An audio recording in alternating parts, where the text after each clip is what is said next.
Assalamualaikum warahmatullahi wabarakatuh. Salatullah salamullah ala taha rasulillah. Salatullah salamullah ala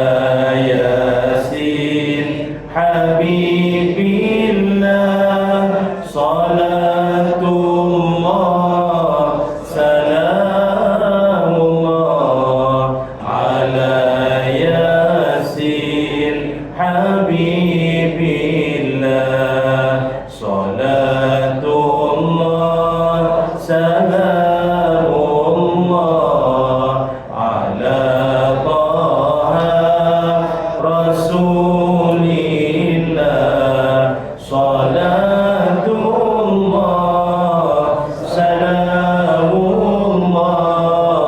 ala Yasin Habibillah.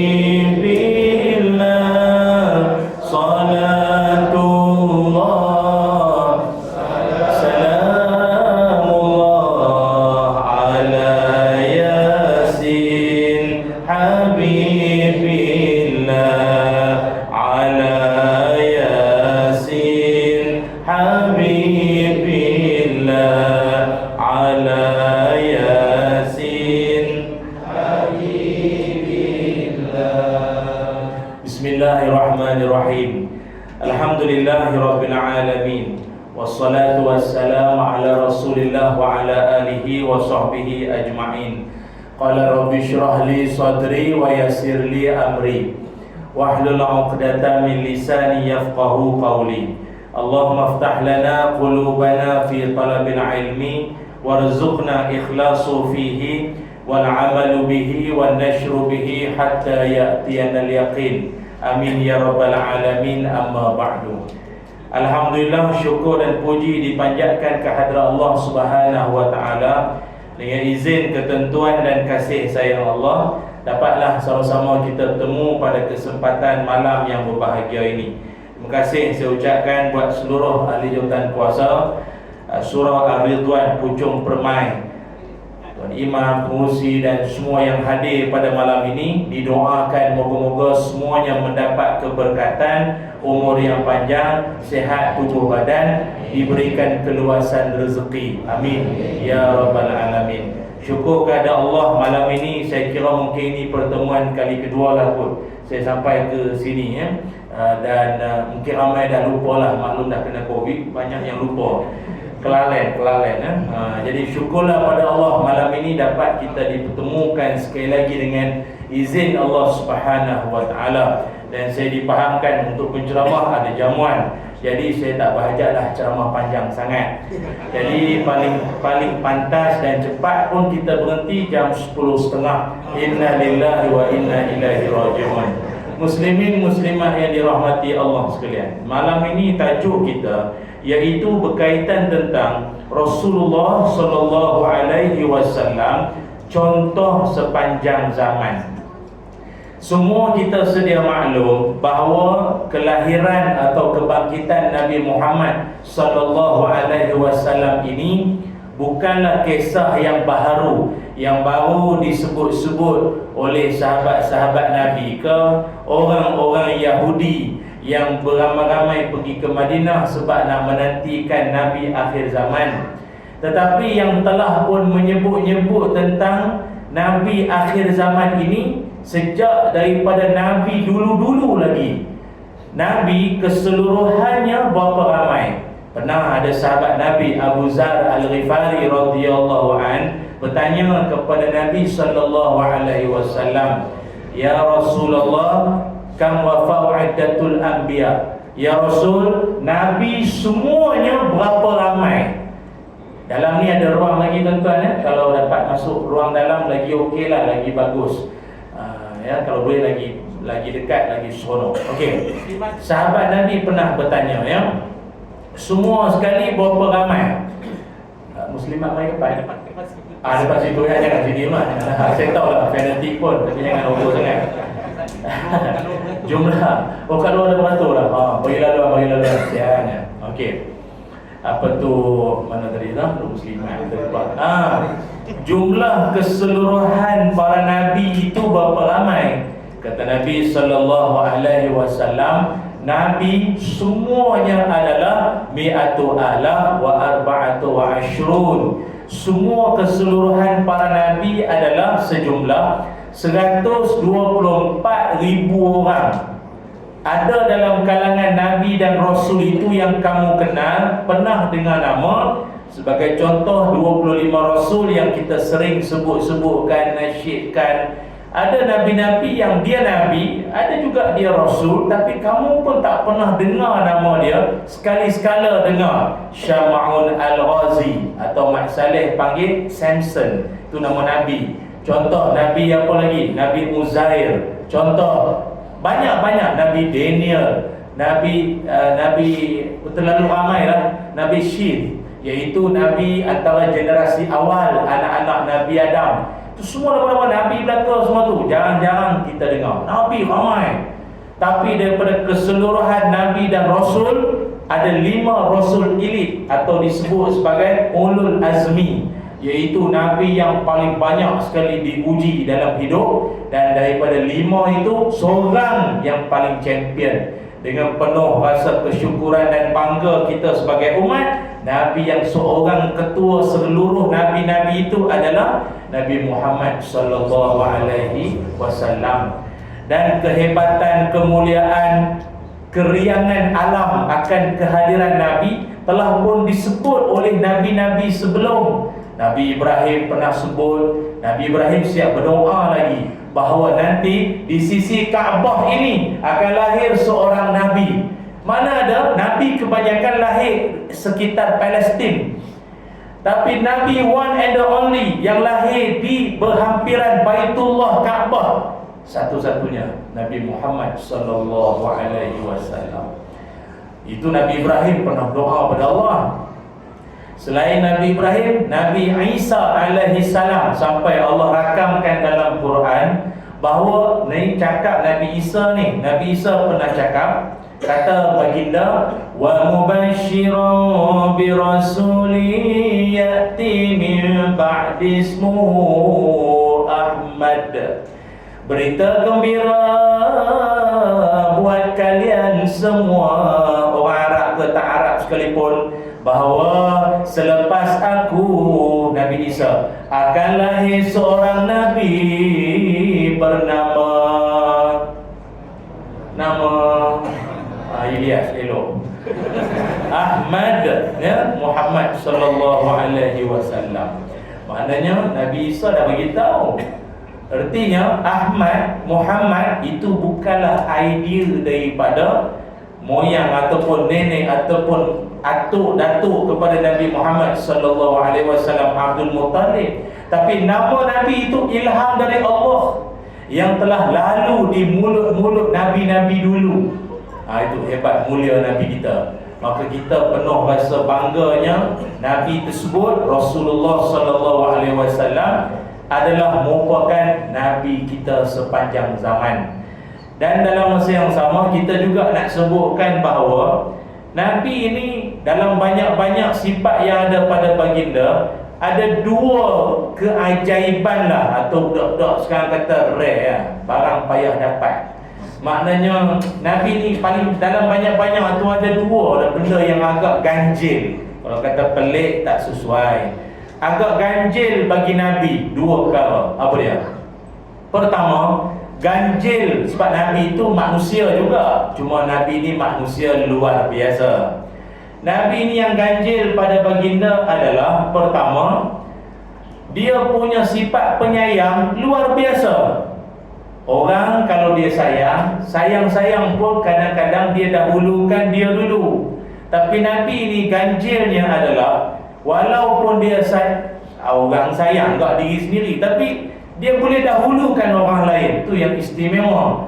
Pernah direkodkan dalam sirah Rasulullah sallallahu alaihi wasallam, Pernah Nabi tak makan sampai 3 hari. 3 hari Nabi tak makan sampai perut bunyi dah macam-macam dah. Dan Nabi ni menahan lapar. Kita pernah dengar sirah kan, Nabi ikat perut dengan batu nak menahan kelaparan tu. Macam kita ni dah lupa dah macam mana lapar tu ya. Makan. Kadang sujud keluar cendol ke hidung, banyak nak makan. Nabi ni dia pernah sampai 3 hari tak makan. Bila Nabi tahan lapar, dia orang kalau lapar sangat sampai menggigil tangan tu. Macam ceramah malam ni kali panjang sangat, dia tengok ustaz macam nasi dah.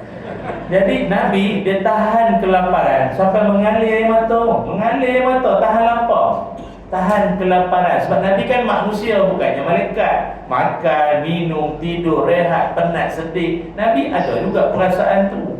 Bila Nabi mengalir air mata, bergegar arash, sampai riuhlah di langit sana, kekasih Allah menangis.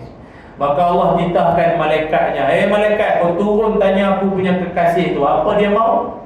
Menangis dengan pasal apa? Allah pun tahu, Allah Maha mengetahui. Tapi nak menjadikan ilmu untuk kita kan. Malaikat pun turun bertemu dengan Nabi, ya Rasulullah, apa tuan mau? Bagi tahu saja, Allah pasti perkenankan. Bagi tahu saja. Kita kalau dapat offer macam tu macam-macam minta yang combo, yang set hidang.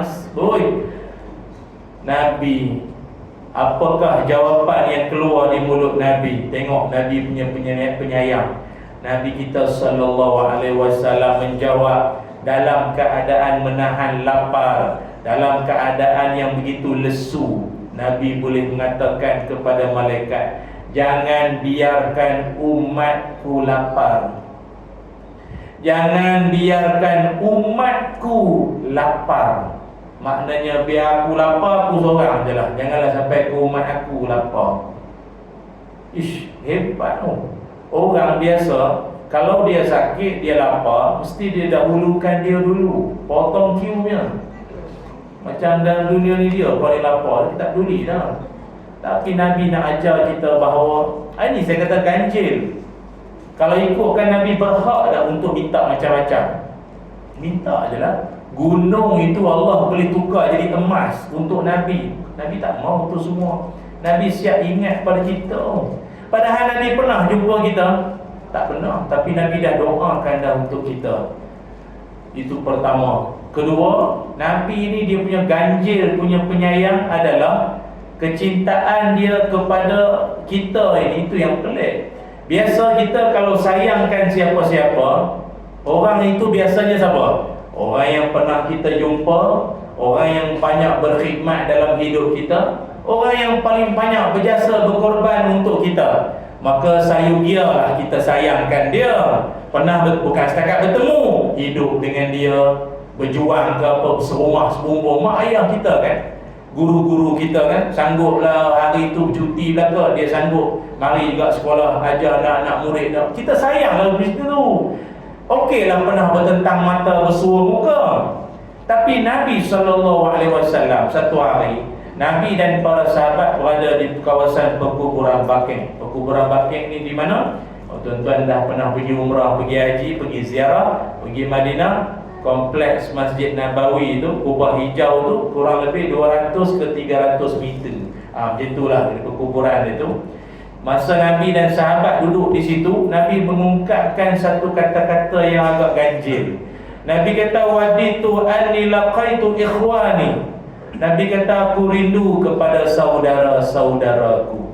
Sahabat Nabi yang duduk sekeliling, awalaisa nahnu ikhwanak ya Rasul, kami ni bukan saudara ke apa? Jawab Nabi, bal antum ashabi. Kalian ini semua sahabat-sahabatku. Akan tetapi saudara-saudaraku yang dimaksudkan itu adalah ikhwanil ladina amanu bi walam yarawni. Saudara-saudaraku itu adalah mereka yang beriman kepadaku, bahkan sayang kepadaku, padahal dia orang tak pernah pun tengok aku. Nabi sudah cinta kepada kita sejak kita belum lahir. Kan pelik tu. Mana ada cinta yang macam itu dalam dunia? Tak ada. Kita sayang, kita cinta orang yang kita pernah jumpa. Saya sebut tadi kan. Macam inilah tuan-tuan mungkin dah nampak mula blur. Budak-budak lagi adik-adik kita, anak-anak ni. Adik baju biru dah jawab apa? Dah jam 6 contoh. Adik nama apa? Aaron Aziz. Oh, Ari. Adik kita ni tiba-tiba kan, sebab ustaz dengan Aaron Aziz, ramai orang confuse tu yang ustaz kena bagi tahu tu. Kan? Jadi bayangkan adik dah jam 6, dia pergi duduk dekat tingkap rumah, duduk melengung termenung di tingkap. Mak dia tanya, "Kenapa Ari? Kenapa?" Dia kata, "Teringat ke cucu lah mak." Sudah budak.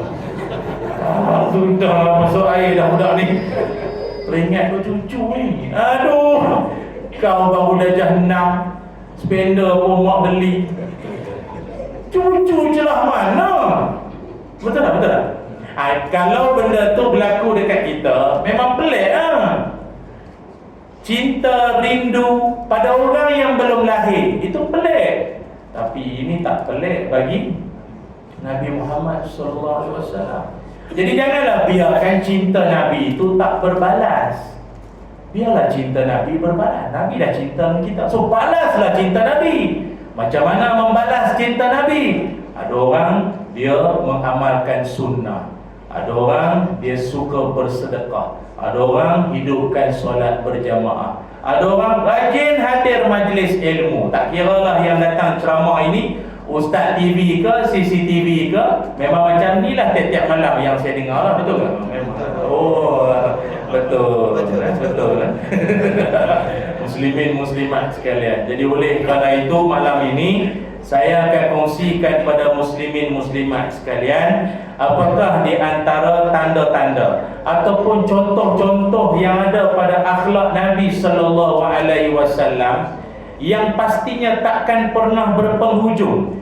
Saban tahun dengar pasal Nabi ni, ada je lah benda-benda baru yang kita bakal dengar. Tahun ini jadikanlah koleksi ilmu baru kita dalam usaha mencintai, menyayangi Rasulullah sallallahu alaihi wasallam. Namun sebelum kita lebih lanjutkan bicara, apalah kiranya kita berselawat dengan penuh rasa sayang kepada Nabi sallallahu alaihi wasallam. Kerana kalau bukan dakwah Nabi, takkan sampai dakwah Nabi ke pucung permai ke Malaysia ini. Rasa terima kasih kepada Nabi, walau baginda tak pernah jejak kaki ke Malaysia ni sekalipun, dakwah Nabi sampai. Mari kita selawat pada Nabi. Sallallahu ala Muhammad,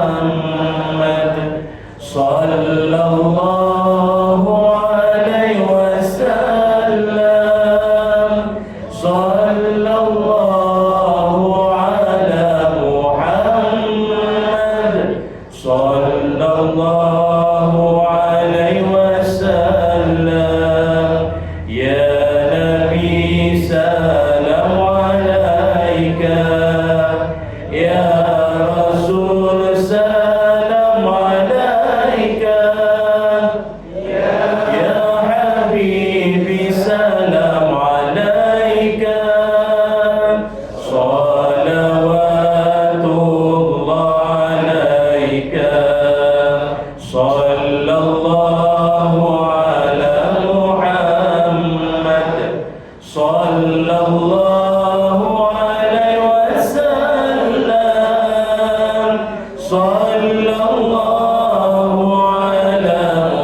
Muhammad wa ala ali Sayyidina Muhammad. muslimin muslimat yang dirahmati Allah sekalian, segala sifat-sifat yang baik-baik, yang elok-elok semua ada pada diri Nabi sallallahu alaihi wasallam.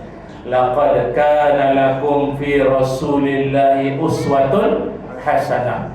Dan pada diri Nabi Muhammad sallallahu alaihi wasallam itu contoh tauladan, suri tauladan untuk kita bersama. Banyak hari antara hari takkan semulia hari Jumaat. Banyak nabi antara nabi takkan semulia Nabi Muhammad sallallahu alaihi wasallam. Pertama, contoh yang ada pada diri Nabi elok kita jadikan sebagai tauladan, ikutan, contoh untuk sama-sama kita seisi keluarga amalkan. Pertama sekali, Nabi adalah seorang manusia yang tak akan membiarkan dirinya terjebak dengan sebarang fitnah. Itu ingat, itu yang pertama. Nabi ini sifat yang ada pada Nabi yang dalam banyak-banyak antaranya, Nabi ini jenis dia tak akan biarkan diri dia terjebak dengan sebarang bentuk fitnah. Apa maksudnya?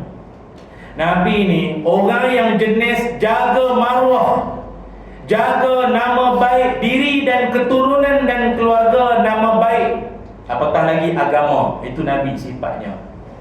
Kenapa saya cakap macam tu? Pasal wujud sesetengah di kalangan orang-orang pada hari ini, kalau dia rasa dia nak cakap, dia cakap. Dia rasa dia nak komen, dia komen tanpa mempedulikan bapa dia siapa, dia tu sekolah mana, mak dia siapa dalam kalangan masyarakat, dia hantar kan. Lantak kan. Orang kata budak-budak sekarang jadi apa? Kalau aku suka aku like, kalau aku tak suka aku swipe. Aku swipe. Malam masih muda, asal kau duduk saja tak buat apa, tak tahu. So, itu jadi lagu kan? Dia nak cakap, dia nak hentam, dia nak maki, dia nak kutuk, dia nak komen, dia nak kritik, dia nak mencerca siapa-siapa, lantak. Tak boleh macam tu.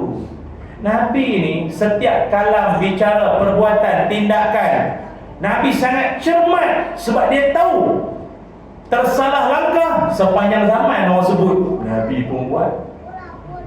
Betul tak? Nabi pun buat. Anak tu imam, anak ustaz pun buat. Ingat, Nabi ni jenis jaga maruah. Kau nak cakap, kau nak komen, kau nak ingat kau itu siapa. Kau bukan lahir daripada buluh betung, jatuh daripada planet Krypton macam Superman, tepung jatuh tengah ladang. Tak, semua lahir daripada mak bapak. Dan mak bapak kita bertahun jaga nama baik, dihormati dalam masyarakat. Malah kita pun bukannya tak ada. Ada je orang-orang jiran-jiran kena menyampak dengan perangai kita, tapi keluar di mulut dia apa? Aku geram tu dengan kau ni, aku mengenangkan bapak kau aja. Kalau kau punya perangai dah lama aku penyek lah. Tapi kau punya bapak dulu kali, aku ingat bapak kau lah. Jadi kita ni sebagai anak pewaris keturunan generasi mesti jagalah maruah nama baik. Sebab itu hari ni dalam dunia media sosial mesti jaga ni semua. Nabi Muhammad sallallahu alaihi wasallam pernah dalam episod kehidupan Nabi, karena Rasulullah sallallahu alaihi wasallam mu'takifan fa'atituhu azuruhu lailan fahadattuhu summa qumtu fa'anqalibtu faqama ma'i. Nabi sallallahu alaihi wasallam pernah satu ketika Nabi i'tikaf di masjid. Nabi i'tikaf sama ada solat, baca Quran, zikir sebagainya, i'tikaf dalam masjid. Tiba-tiba salah seorang daripada isteri Nabi datang duduk bersama-sama dengan Nabi juga dalam masjid. Tuan-tuan kena faham, kalau masjid dulu-dulu ni bukannya terang menderang macam kita ni. Ada waktu-waktu tertentu barangkali mungkin dia ada sedikit suram-suram saja. Nabi duduk dengan seorang wanita, yang wanita tu bukannya orang lain, isteri Nabi. Ketika Nabi duduk dengan isteri Nabi itu sedang berbual-bual, sembang, borak suami isteri. Ketika itu jugalah adanya Usamah bin Zaid dan juga 2 laki-laki daripada Ansar yang pada waktu itu dari kejauhan nampak Nabi dan seorang perempuan sedang bersembang-sembang. Asra', dan ketika itu jugalah mereka seolah-olah nampak Nabi dan seorang perempuan, dan dia orang pun seolah-olah buat macam tak nampak. Buat macam tak nampak Nabi dan perempuan tu, dan dia orang seolah-olah macam bergegas nak lari macam orang yang tak nak kacau daun. Nabi tengah bersembang dengan perempuan, tak nak masuk campur. Jadi dia orang Usamah bin Zaid dan 2 lagi lelaki Ansar, dia orang berlalu pergi. Tapi dalam keadaan dia orang macam ada satu story. Maknanya kalau orang tanya, kau nampak Nabi ya? Nampak Nabi kan, tahu perempuan mana tak? Perasan tak? Tapi benda tu tak berlaku lagi. Tapi Nabi SAW dari jauh Nabi perasan. Maknanya kelibat sahabat-sahabatnya itu. Terus Nabi kata apa? Rislikuma, perlahankan pergerakanmu itu. Relax brother, bahasa kita. Tenang, mau ke mana tu? Kemana? Tenang. Sebab dia gaya macam ada satu story mau pergi ni kan. Nanti tenang, perlahan. Relax. Innaha Safiyah bintu Huyai. Ini isteri aku. Ini bini aku ini. Isteri aku, Safiyah binti Huyai. Lalu kata mereka, Subhanallah, ya Rasulullah. Maknanya nak bagi tuan-tuan faham macam inilah. Dia orang nak bagi tahu, ya Rasul, tahu isterimu takkanlah Nabi nak duduk berdua-duaan dengan perempuan mana-mana. Subhanallah, tak ada sangka-sangka apa. Tapi dengar baik-baik. Nabi SAW menyambungkan bicaranya. Kata Nabi, Inna syaitan yajri minal insan majrad dam. Nabi kata sungguhnya syaitan berlari, bergerak, mengalir seiring darahmu. Dan aku bimbang nanti syaitan dia boleh mencampakkan dalam hati kalian bisikan-bisikan jahat. Yolah tu isteri macam biasa yang mesra-mesra tu, kau twist lah cerita tu. Nabi siap-siap bagi tahu dah bahawa memanglah yang kalian nampak itu benar aku dan isteri, tapi syaitan kan, benda hak elok pun dia boleh twist jadi tak elok. Hari kawan tengah baik, hari tengah bergaduh kalu, Nabi dengan perempuan pun jenis perempuan mana kan? Jadi sebab itu Nabi make it clear, ini isteri aku. Sebab itu tuan-tuan, mana-mana pun di kalangan kita dalam masyarakat, kalau tuan-tuan dituduh, difitnah, janganlah reda pasrah tak tentu apa. Biarlah Tuhan menentukan. Akhirnya kebenaran akan terbukti juga. Biarlah orang menghina aku, jadi Allah yang tahu. Memanglah sudahnya kebenaran itu akan terzahir. Tetapi kita takkanlah tak ada pendirian. Mestilah buat kenyataan. Saya tak pernah sekalipun berkata demikian yang heboh dalam grup WhatsApp tu. Contoh, saya tak pernah pun dengan mana-mana perempuan beritahulah kenyataan ni awak senyap. Itu yang orang lagi faham tak? Orang lagi orang cakap. Dan bila dia dah bagi kenyataan, kita yang bersangka-sangka ni full stop dah dia mengaku kata dia tak buat kan? Sudahlah. Ini lagi banyak. Yelah tu yang panjang cerita. Sambut Maulud Nabi tiap-tiap tahun, perangai masih sama. Sudahlah. Dia dah kata dia tak buat kan? Dah. Lagi ni tu. Dah jadi mahkamah, sudah jadi hakim tak tahu dia. Banyak macam tu. Baik tu, kita sekalipun di pihak yang dituduh bagi kenyataan. Dan kita yang sebagai masyarakat ni pula tenang, relax, jangan cepat sangat menghukum. Cuma dalam kesempatan malam ini saya ingin berpesanlah buat diri saya dan semua yang ada. Nabi SAW dia sangat jaga, cermat diri, pergerakan, cakap, tindakan semua. Cuma hari ni bila berlakunya apa ni, saya cakap ni umum lah tuan-tuan, tak payahlah nak kait dengan mana-mana kes yang Tak apalah, situ je lah tuan-tuan ya.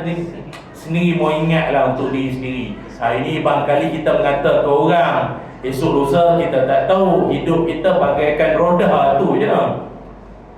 Yalah, ada orang dia kata dia main istilah play victim. Tahu play victim? Maknanya dia mengatakan saya ni mangsa keadaan. Saya telah difitnah. Saya tak tahu apa-apa pun. Saya telah difitnah. Saya tak pernah pun terlibat dengan ni semua. Itulah, kalau tak ada angin, masakan pokok bergoyang.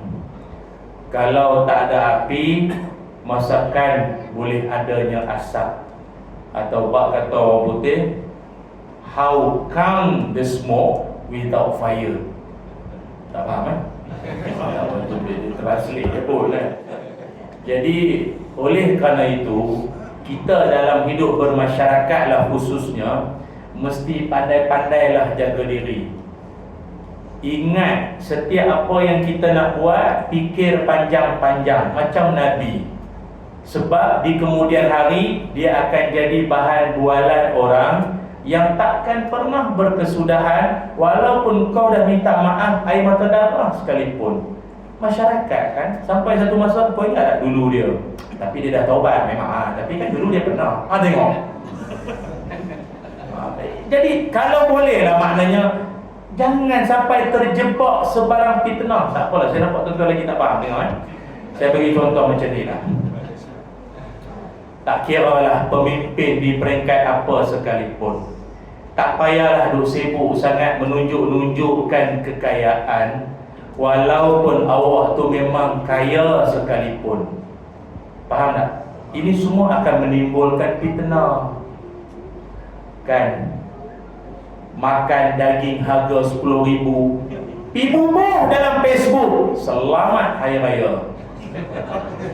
Kau orang tengah hidup susah pening itu ini, tengok pula Facebook dia begitu, jemput makan dia. Tak mengamuk orang. Padahal pemimpin tu makan, restoran tu yang belanja. Betul tak? Elaklah fitnah tu. Dia ada kuasa. Jangan. Orang tengok kecil hati, rakyat tengok macam mana. Jangan. Lagi mau tunjuk kekayaan itu ini macam-macam. Contoh tak payah. Tak boleh. Dan ini sedekah semua ni. Yang duduk depan saya buat dia anak-anak ni semua bakal-bakal pemimpin. Disebabkan kita tak pernah cakap, akhirnya dia orang buat. Kita beritahu sekarang. Jangan macam tu. Sebab kamera ini semua fitnah. Lain kita cakap di sini, lain orang luar faham. Lagi-lagi video ni di-cut, lagi habis. 1 jam punya bercakap, yang 5 minit itulah yang diviralkan. Tak kiralah siapa sekalipun, hatta tu imam sekalipun, tak payahlah duk. Saya faham, walaupun dia imam sekalipun, tapi dia hobi orang muda kadang-kadang tu minat main snooker, menerah atas meja snooker tu. Gitu lah. Tak payahlah awak tu imam, kepiah atas kepala, janggut segenggam. Tak haram ke main snooker? Betul. Faham tak maksud saya? Fitnah. Oh, itu ustaz kena kita orang muda berhenti berimam. Itu je. Betul-betul kalau masa tak tahan. Sebab ada orang dia tak tahan. Saya tak boleh, saya jiwa muda ustaz. Orang lama-lama boleh lah kan. Dah tu, itu je lah nak pesan. Rasa tak boleh jaga diri, berhenti je lah. Kalau tak awak memalukan, menjadi fitnah pada agama, itu je. Dah lah main snooker, juara pula tu.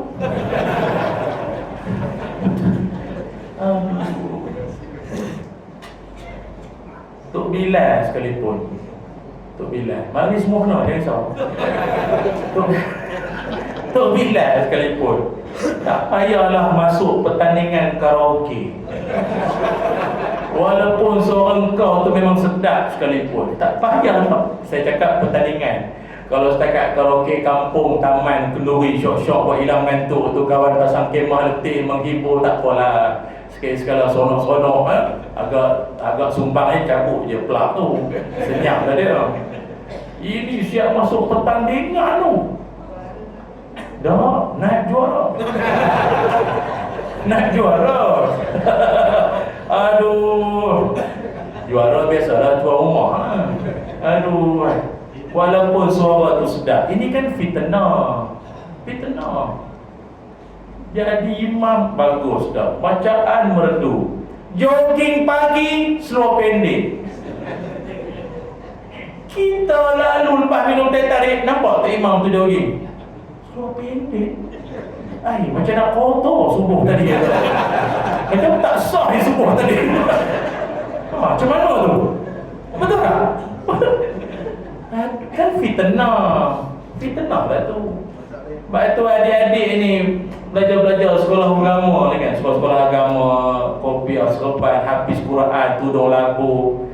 Jaga maruah tu. Jaga maruah. Ini makan aiskrim berdiri lepas tu, cok aiskrim Malaysia tu. Semua dengan seropan kan. Wai, biru. Oh, gitu kan. Maruah ni. Bukan tu tak pesan dia. Tak apalah, tu kali yang ceramah budak sekolah pula. Ataupun macam kami semua kena, jangan risau. Macam kami ni ustaz-ustaz penceramah pun, janganlah duk melayan sangat peminat-peminat perempuan tu, dalam erti kata melebih-lebih sangat. Walaupun perempuan tu memang dalam masalah, tak payahlah duk melayan lebih-lebih sangat. Kuki-kuki bergelak-gelak. Apa cakap jemaah lain? Oh, dengan kami yang nenek-nenek ni cakap tak ada masa, nak cepat balik, ada ceramah tempat lain.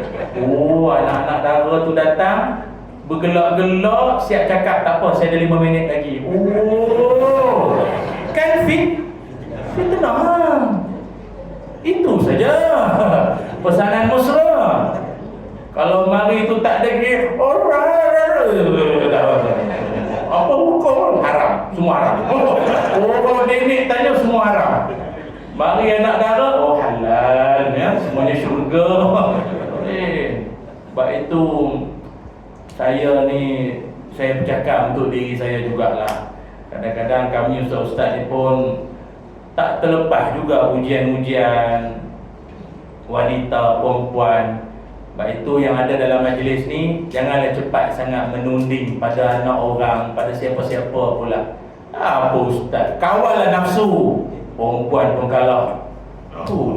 Kau cakap ini kau punya hari ya. Kau tunggu ini aku kena esok lusa kau tengok, tak boleh.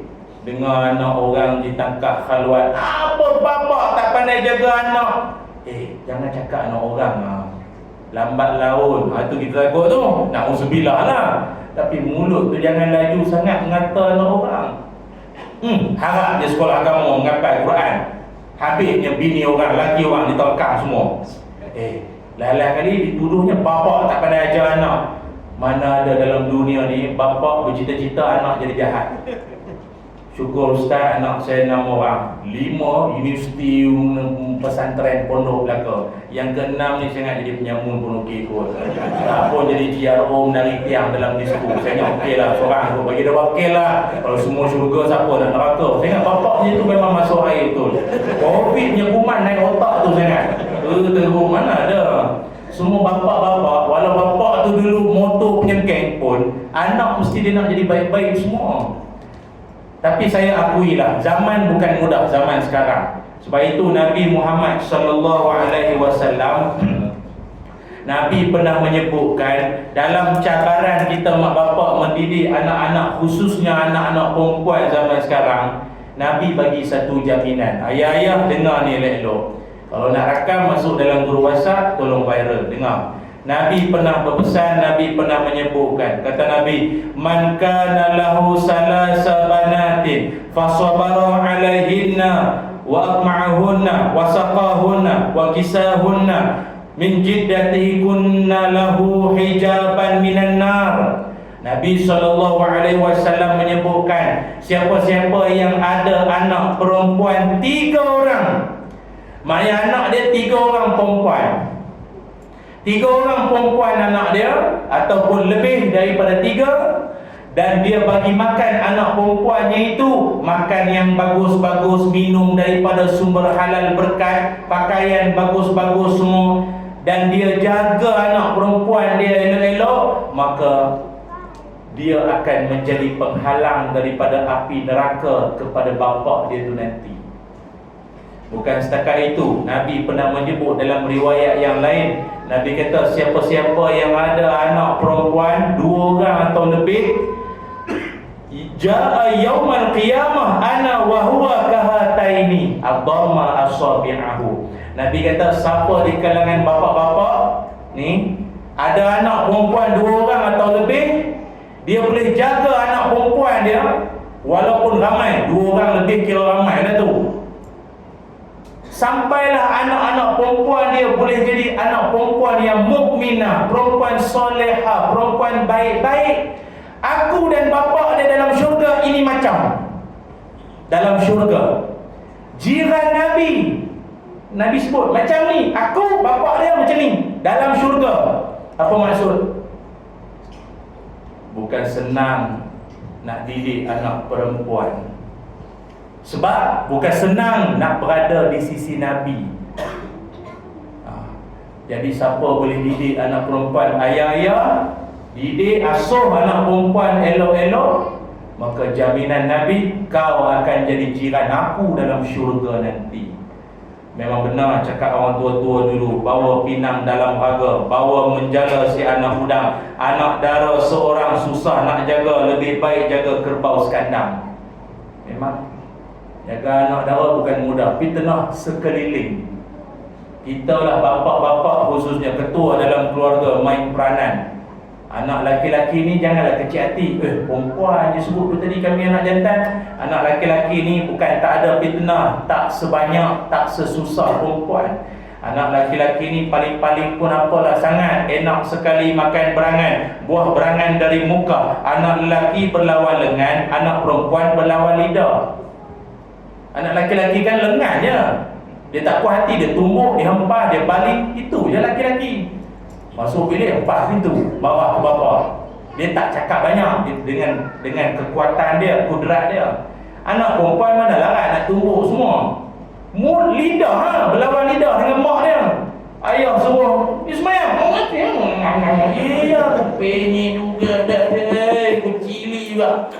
Perempuan kan? Mama baru dengan ceramah semalam, tiba. Solat. Kahwin ni. Aku dah mak derhaka. Sabar tak? Anak sekarang lagi dah banyak menjawab. Pengetahuan budak sekarang jauh daripada mak bapak lagi dah. Kita dulu datang penceramah cakap apa-apa bulat-bulat kita terima. Budak sekarang tak macam tu. Apa penceramah cakap, apa bapak cakap, dia boleh cross check, double check dengan internet. You ke Nabi lahir 12 Rabiul Allah. Dia boleh double check balik. Ilmu lagi banyak, luas ilmu daripada kita. Baik itu boleh didik anak perempuan, didik anak-anak ni daripada fitnah. Itu memang bukan mudah lah. Baik itu bagi kami sendiri, para asatizah ni pun, dugaan-dugaan perempuan memang ada di sekeliling, tak kita nafikan. Kadang tuduh berceramah, kalau setakat nenek-nenek tu tak apa-apa sangat lah, dia punya current tak apa-apa ada sangat, voltan tu ada tapi slow. Mari budak polis jururawat tu, Ustaz, dia buat sengau lah. Ustaz, saya kan. Payah. Gini lah Ustaz minta nombor telefon Ustaz boleh? Permulaan kepada fitnah. Baik itu macam saya sendiri, kalau nak tanya lebih-lebih lanjut, tanyalah dengan ustazah-ustazah. Ramai lagi. Tapi dia tak nak lah ustazah garang ustazah tu semua neraka. Neraka tu haram. Dia kalau Ustaz syurga tu. Pusing kopiah saya. Yang kedua, ingat Nabi SAW, dah masuk insya-Allah kan? Lepas nak azan pun dah. Terus malam esok azan malam esok azan 2 kali, Allah malam ni. Yang maaf terlanjur lah. Yang kedua, Yang kedua, yang pertama tadi, sifat Nabi yang patut kita contohi, jangan membiarkan diri terjebak dengan fitnah. Tu saja. Jagalah maruah diri. Tu poin pertama. Yang kedua, Nabi Muhammad sallallahu alaihi wasallam, contoh yang patut kita telusuri bersama, amalkan bersama adalah Nabi ini adalah manusia yang sangat menjaga silaturahim. Itu sifat Nabi, tuan-tuan. Sangat menjaga silaturahim. Apa tandanya? Mungkin ada orang kata, Ustaz, Nabi mana ada abang, kakak, adik, ayah pun tak sempat jumpa, mak pun jumpa sekejap, lepas tu meninggal. Hidup dengan datuk, dengan pak saudara, itu je pun. Sabar. Nabi ni sifat terhadap menjaga silaturahim itu ada. Pernah satu kali, yang kisah tuan-tuan pun pernah dengar, yang mana Nabi SAW balik daripada Gua Hira, yang mana itu kan wahyu pertama, turun malaikat Iqra, turun malaikat Jibril, Muhammad bacalah Iqra. Nabi pun takut, nampak malaikat rupa sebenar, kejut takut Nabi. Dan Nabi pun balik ke rumah dalam keadaan menggigil, dalam keadaan ialah nampak sesuatu yang luar biasa, hebat. Jadi balik tu menggigil.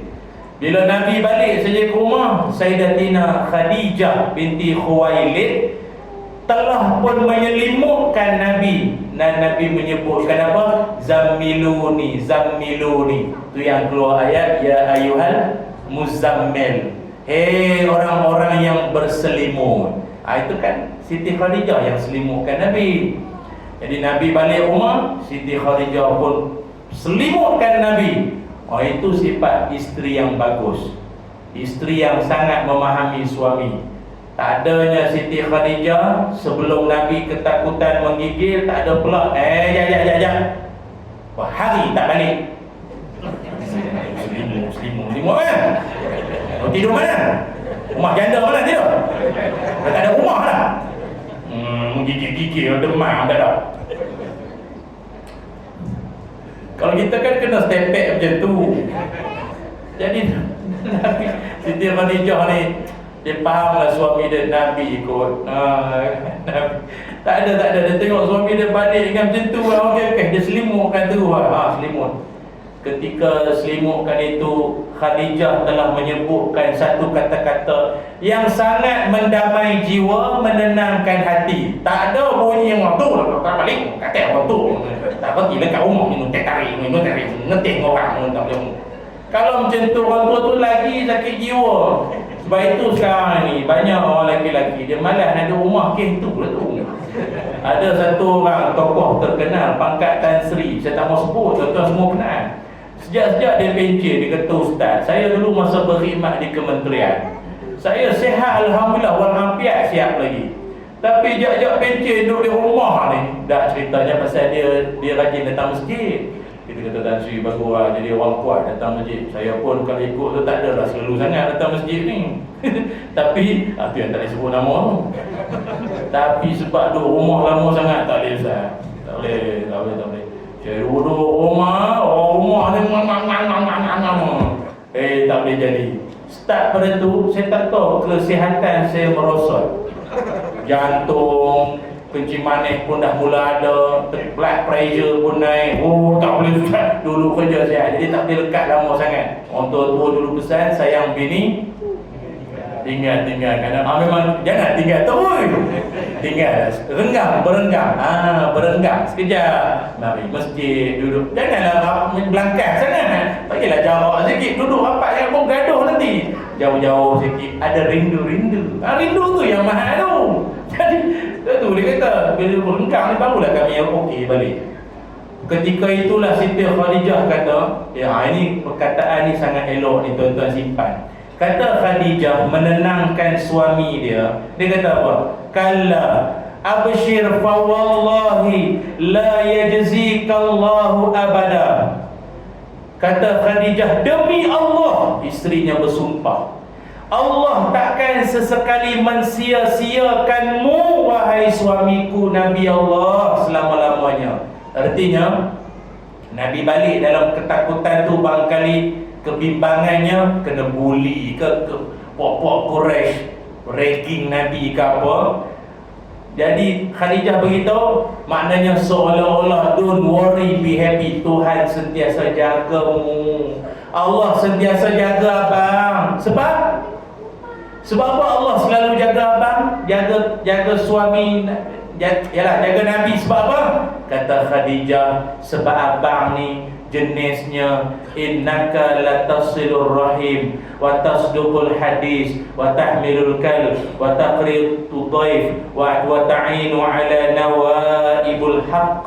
Sebab abang ni jenisnya suka menghubungkan silaturahim. Abang juga seorang yang benar dalam percakapan, tak bohong, selalu bertanggungjawab terhadap tanggungan keluarga, nafkah semua sempurna, dan selalu tolong orang susah. Jadi tak kala Tuhan nak biarkan abang macam ni. Itu maksudnya.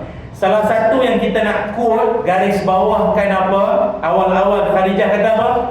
Abang, Khadijah tak sebut abang, tapi nak bagi tuan-tuan faham bahasa suami isteri kan.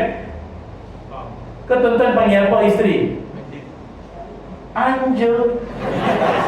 Wow, Anja. Hijau muka anak. Anja. Tapi Anja okey lagi. Saya pernah dengar dulu dekat Salak Tinggi, satu masjid, seorang Pak Haji tu, dia panggil Pak Haji lah, orang lama lah, saya ingat 7 series lah. Dia boleh panggil bini dia B. Oh, B. Tapi cara sebut pun volume orang tua kan, B. B. Agaknya tak minum minyak tok tu. B. Apa tu lah? B ada. Oh, B ada. Yalah, main dia nak ajak dia bini dia cepat-cepat, jom nak balik. Tutup lampu. Tu. Saya kata, Haji bagus abang pergi bini B ya. Tak ada, bini saya memang Habibi nama dia. Oh, saya kata baby ya. Habibi. Macam nama la ilaha illallah. Baru nak kagum. Jadi Khadijah pun dia bagi tahu suami dia, innaka latasilur rahim. Abang ni jenis orang yang sangat menjaga silaturahim. Jadi takkanlah Allah nak mensia-siakan abang. Artinya terbukti ya, isteri Nabi yang akui suami dia. Sebab kita dalam hidup ni, saksi paling rapat dengan suami isteri. Maknanya suami kalau dengan orang lain dia boleh sembang. Aku dengan orang kau boleh sembang lah, tepuk-tepuk meja, terbalik meja kau punya sembang. Dengan bini kau tak payah nak aku sangat lah. Abang, jadi tak payah. Dia sangat kenal kita kan. Jadi isteri Nabi dia sangat kenal suami dia. Memang jenis jaga silaturahim. Jadi perangai Nabi yang kita nak contohi bersama adalah mehlah kita jaga silaturahim. Cuma istilah silaturahim ini mungkin telah disalah-erti, disalah faham oleh kita. Silaturahim ini bukanlah bermaksud semua bentuk-bentuk hubungan. Macam dulu saya pernah nampak ada satu majlis dia orang buat majlis silaturahim geng 69. Ni bukan geng kongsi gelap semua ni kan. Geng sekolah batch 69, tahun 69 punya sekolah dulu. Dia tulis apa? Majlis silaturahim. Kalau ikutkan dari sudut istilah, tak betul. Atau geng-geng ataupun majlis silaturahim geng motor, geng bikers daripada Pahang, Kedah, Johor, Kelantan. Itu bukan silaturahim. Apa makna silaturahim? Hubungan orang-orang yang ada kaitan rahim dengan moyang nenek kita. Itulah tu. Kecuali lah kalau yang geng motor tu admin dia moyang kita. Nenek pakai motor besar. Itu baru betul. Kalau yang kita buat pertemuan taman penduduk Pangsapuri, ini namanya ukhuwah. Ukhuwah, persaudaraan. Oh, bukan silaturahim. Tapi kalau jiran tuan-tuan tu memang Pak Long, Pak Teh, okeylah. Itu saja. Tapi hari ini nampak gayanya ramai anak-anak sekarang lebih jaga hubungan yang bukan silaturahim lebih daripada silaturahim. Maknanya kalau grup-grup geng sekolah, geng mancing, geng futsal, lagi dia jaga daripada geng silaturahim punya WhatsApp. Kalau grup WhatsApp tok ayah, tok abah, sunyi. Selagi tak raya, tak ada kenduri, tak ada kematian. Betul tak? Dia akan riuh kalau ada 3 tu kan. Bila ada kematian, barulah grup tu riuh balik. Grup Tok Nexo dikhabarkan telah meninggal pulang ke rahmatullah. Al-Fatihah, Al-Fatihah, Al-Fatihah, Al-Fatihah dibaca. Al-Fatihah, Al-Fatihah. Mesti ada seorang tukang pengingat dia geng surau dibaca. Tapi semua bukannya karang, semua stiker copy paste dari grup sebelah semua. Al-Fatihah, Al-Fatihah, Inna lillahi wa ji'un. Semoga ditempatkan di kalangan solihin. Semua stiker lah tu. Malah nak tulis. Ataupun ada kenduri, ataupun kalau ada raya, raya. Kita ada sampai Plaza Tol, Sungai Dua, Penang, korang kat mana? Kan bila raya baru riuh balik. Tak raya, tak ada mati, tak ada kenduri, sunyi grup tu. Tak betul. Kita kena jaga silaturahim tu dulu. Dan kalau mana-mana orang susah, yang kita mula-mula kena tolong siapa dia? Lil walidain wal aqrabin wal yatama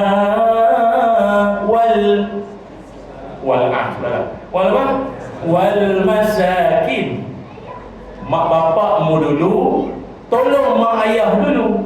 Mesti tolong mak ayah orang. Baik betul Abang Jamil tu ya.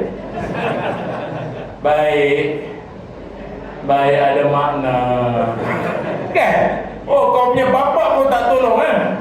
Bapak orang kau tolong ada makna. Baik tu Islam aja, kau tolong kau punya mak bapak dulu. Itu je.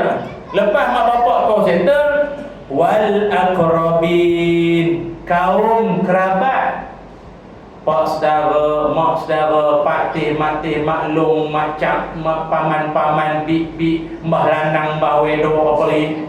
Semua tu lah. Semua tu. Kena jaga semua tu. Kalau kenduri ke apa, ingat itu. Jangan lupa. Bantuan, sumbangan, tolong dia orang dulu. Sibuk tolong orang lain. Sebab itu ingat, kita dalam hidup, antara mak saudara dengan mak mertua, mana paling kita kena dahulukan? Berbuat baik. Ada satu hari seorang anak muda jumpa Nabi. Dia kata pada Nabi, ya Rasulullah, saya ni banyak buat silap. Jadi saya pun bertaubat pada Allah. Lagi apa patut saya buat selain daripada taubat? Nabi tanya, hal indakal ummu? Mak masih ada? Ibumu masih hidup? Dia kata, mak saya dah meninggal ya Rasul. Mak saya dah meninggal dunia. Hal indakal khalah? Mak menakan ada? Mak saudara hidup lagi? Dia kata, na'am, mak saudara ada lagi.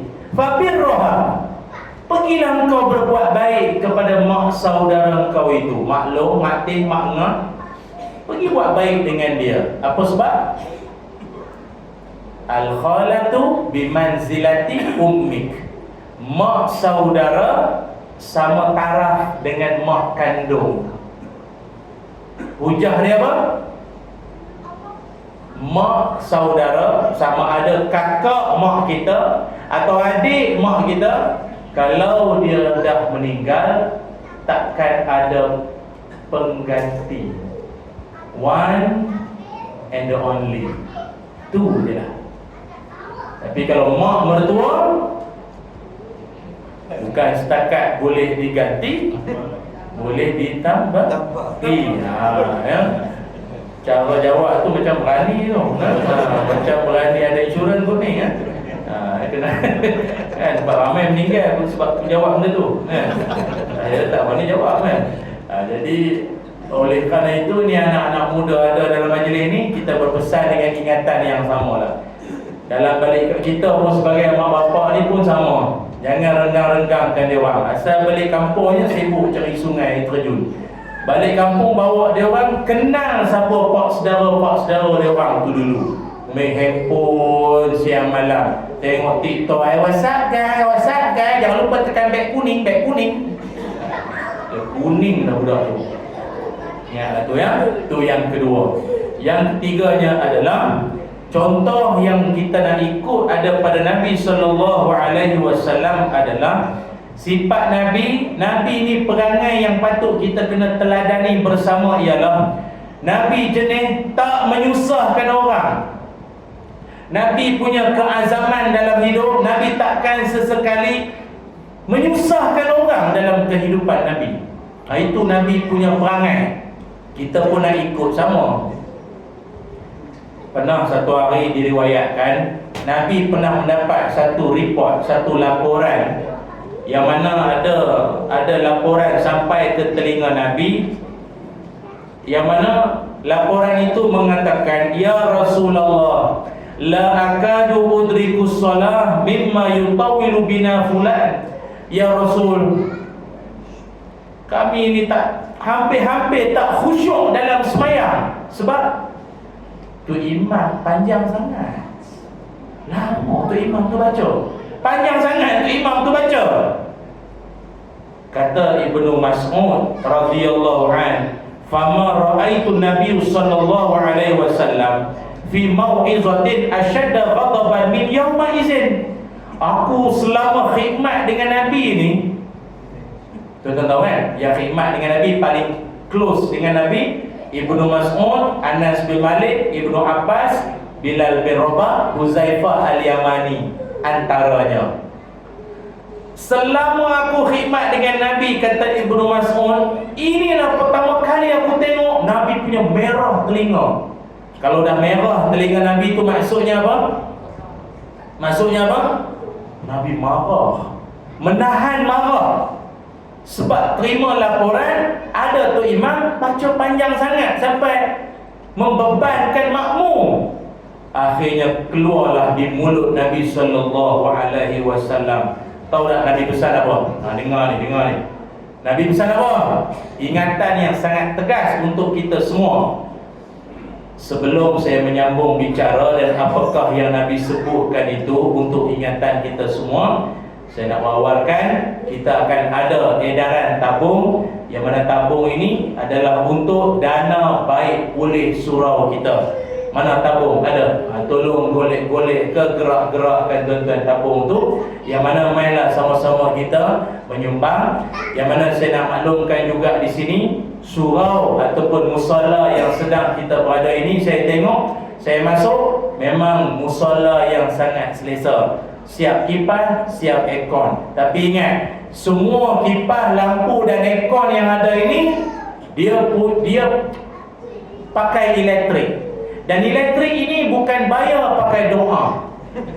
Kalau pakai doa, dah lama kami ustaz-ustaz pembuat tabung tempat tak ya. Ya Allah, Allah marzukna voltan apa. Doa voltan 16 watt berapa 1000 watt, so pergi ke lampu. Senang. Tapi disebabkan karan, dia pakai fulus. Dia pakai duit. Yang duduk tepi aircon tu patut kena bagi lagi banyak tuan-tuan.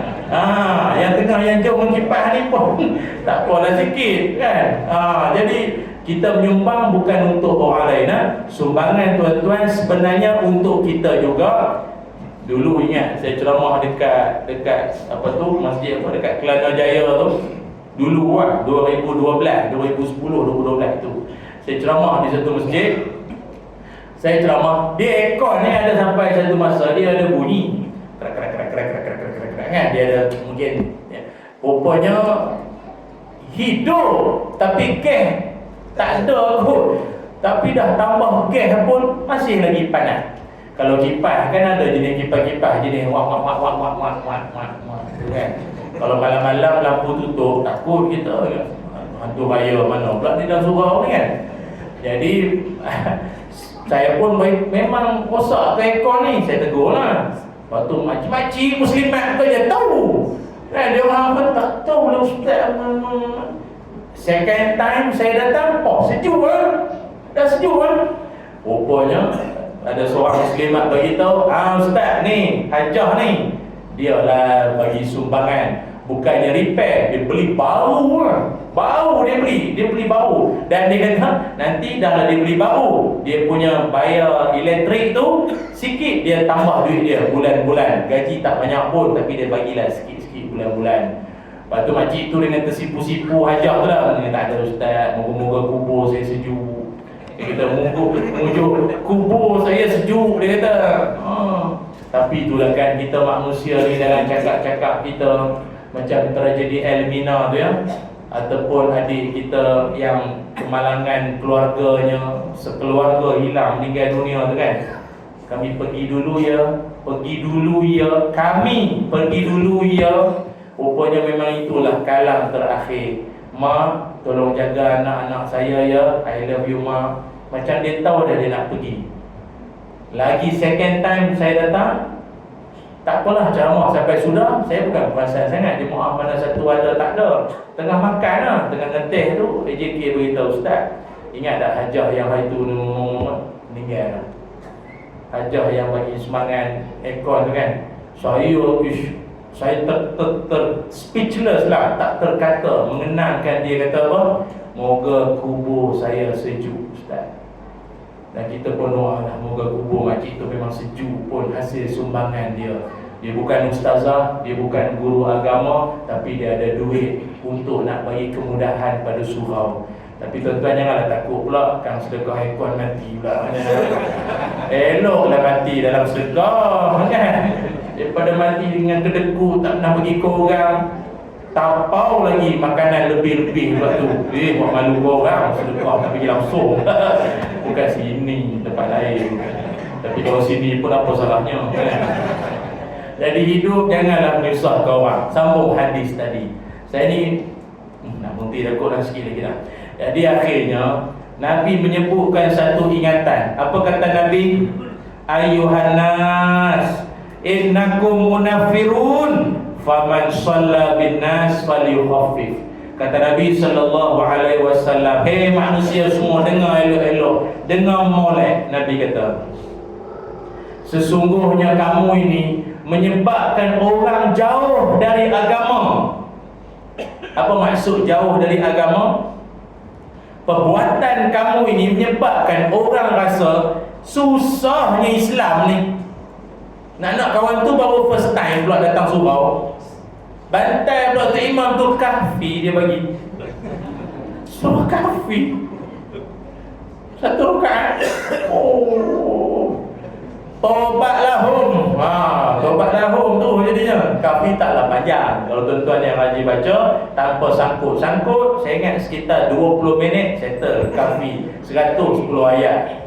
Tapi itulah pertama kali, dan itulah kali terakhir dia mari surau. Memanglah, jangan macam tu, relax, tenang, jangan panjang-panjang sangat. Lepas tu Nabi pesan, kalau kalian jadi imam, tu imam, falyukhaffif, ringan-ringankan. Maknanya jangan memberatkan jemaah kalian. Sebab itu sebagai imam biasanya kalau dia ke depan, elok dia tengok dulu jemaah belakang tu dulu, sambil dia mengungkapkan hadis. Apa hadisnya? Biasanya lah, sawu sufufakum fa inna taswiyata sufuf min tamamis solat. Lurus, rapat-rapat shaf, kerana merapatkan shaf itu, meluruskan shaf itu dari kesempurnaan solat. Sambil dia cakap macam tu, mata tu tengok jemaahnya malam ini di kalangan generasi mana. Oh, malam ini banyak budak-budak vocational, banyak budak-budak SPM, budak-budak tengah cuti sekolah. Okey, so dia boleh standby sama ada Yasin, Waqi'ah, Al-Mulk, ataupun yang paling pendek Al-Baqarah. Itu je lah. Tapi budak-budak ni kalau pendek-pendek kan nanti dia orang tak apa-apa tengok movie tengah malam, main game ni apa tengah malam. Baik baca panjang sikit biar dia orang letih diri balik tu tidur badan. Tapi kalau dia tengok jemaah ni, Allah, pas seorang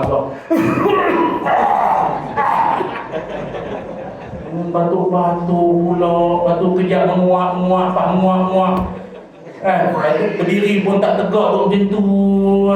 Tak boleh jadi ni. Lepas tu yang sah depan lah Allah, Pak Ye belakang semua. Geng-geng 60-an belakang semua ni. Tak boleh ni. Paling-paling inna a'tayna qul huwallahu tabak yada izaja. Itu je lah. Kalau nak Yasin boleh, Yasin saja. Wal Quran Al-Hakim tak payah. Rakaat kedua pula. Cukup sebulan habis 83 ayat. Itulah. Itu tujuannya. Jangan memberat-beratkan dan hidup jangan menyusahkan orang. Tuan-tuan pun sama. Bukan setakat imam, kita jemaah sekalipun. Datang surau, datang masjid, parking dia senonoh sikit. Jangan sampai menyusahkan orang. Masuk habis parking-parking orang. Kita duduk dalam perumahan macam tuan-tuan ni kena bertimbang rasa, kena bertolak ansur. Kalau tidak akan ditolak beransur-ansur. Itu je lah. Agak kata masuk parking orang, letaklah nombor telefon. Anything you can call me. Tu letak. Letak nombor telefon. Mungkin kita blok kereta orang kan. Bagilah cara untuk orang ni. Setengah orang kalau duduk di KL sana tu, dia turunkan handbrake. Senang orang tolak ke sungai. Jadi senang orang tolak ke tepi. Hidup janganlah menyusahkan orang. Kita amalan bukan yang banyak, dosa menggunung tinggi. Lagi mau cari pasal dengan orang. Lepas tu ayat mudah aja kita settle akhirat. Kau ingat sama JPJ mau settle-settle macam tu. Tak boleh. Benda kena faham. Semoga apa yang kita bawakan malam ini menjadi pedoman kita bersama. Cukuplah setakat ini sembang-sembang kita. Mudah-mudahan bermanfaat dan memberikan kesedaran buat kita bersama. Malam ini saya ada bawa bersama ada buku-buku tulisan saya, yang mana buku-buku itu merupakan hasil semualah isi-isi ceramah saya yang dibukukan. Ada di luar kot di luar sana. Dan juga saya ada bawa minyak kasturi kijang. Macam-macam tujuan lah. Ada orang untuk rawatan, aroma wangi-wangi pun ada. Nanti boleh dapatkan di luar sana insya-Allah. Sampai di sini sahaja. Marilah sama-sama kita menadah tangan. Moga-moga majlis kita dirahmati Allah. Bismillahirrahmanirrahim. Allahumma salli ala Sayyidina Muhammad wa ala ali Sayyidina Muhammad. Allahumma inna nas'aluka ilman nafi'a wa rizqan tayyiba wa amalan mutaqabbala. Allahumma aghnina bil ilmi wa zayyinna bil hilmi wa akrimna bit taqwa wa jamilna bil afiyah. Ya Allah, ampunkan dosa-dosa kami, ampunkan dosa ibu ayah kami ya Allah. Ya Allah, kurniakan kami ilmu yang bermanfaat, rezeki yang baik dan amalan yang diterima. Ya Allah, kurniakanlah buat seluruh penduduk Puchong Permai Surah Al-Ridwan Puchong Permai ini, ahli jemaahnya dan semua yang hadir malam ini, dikurniakan umur yang panjang, sihat tubuh badan, anak-anak zuriat keturunan soleh dan solehah ya Allah, dan dimasukkan ke dalam syurga-Mu ya Allah ya Zal Jalali wal Ikram. Wa sallallahu ala sayyidina Muhammad walhamdulillahi rabbil alamin. Alhamdulillah. Terima kasih. Kalau sekiranya tuan-tuan berminat untuk nak bersedekah, nak menyumbang, boleh saja berbuat demikian. Ada tabung pun tuan-tuan tadi dia nak bagi ramai-ramai, dia segan, dia takut riak kan. Jadi dia nak senyap-senyap saja. Jadi terpulanglah tuan-tuan ya. Moga ada rezeki jumpa lagi. Assalamualaikum warahmatullahi wabarakatuh. Waalaikumsalam warahmatullahi wabarakatuh. Saya mengucapkan sejuta banggaan dan terima kasih kepada Al-Fadhil Ustaz Ismail di atas ceramah khas bersama dengan Muhammad Rasul dengan tajuk contoh sepanjang zaman. Mudah-mudahan kita semua akan mendapat keberkatan daripada Allah Subhanahu Wa Taala. Jadi pihak majlis mengucapkan terima kasih kepada semua yang pada jemaah muslimat yang hadir pada malam ini untuk ceramah pada malam ini. InsyaAllah sampai ini kita akan solat isyak berjemaah dan jamuan sediakan satu bungkus untuk berjemaah. Nanti selepas solat boleh di luar sana lah. Dan juga untuk ustaz lah dengannya ada kambing, kata kambing ke unta, betul tak? Oh ya. Tahu berhenti awal tadi. Sekian, Assalamualaikum warahmatullahi wabarakatuh. Kita tutup dengan bacaan tasbih kafarah dan salat.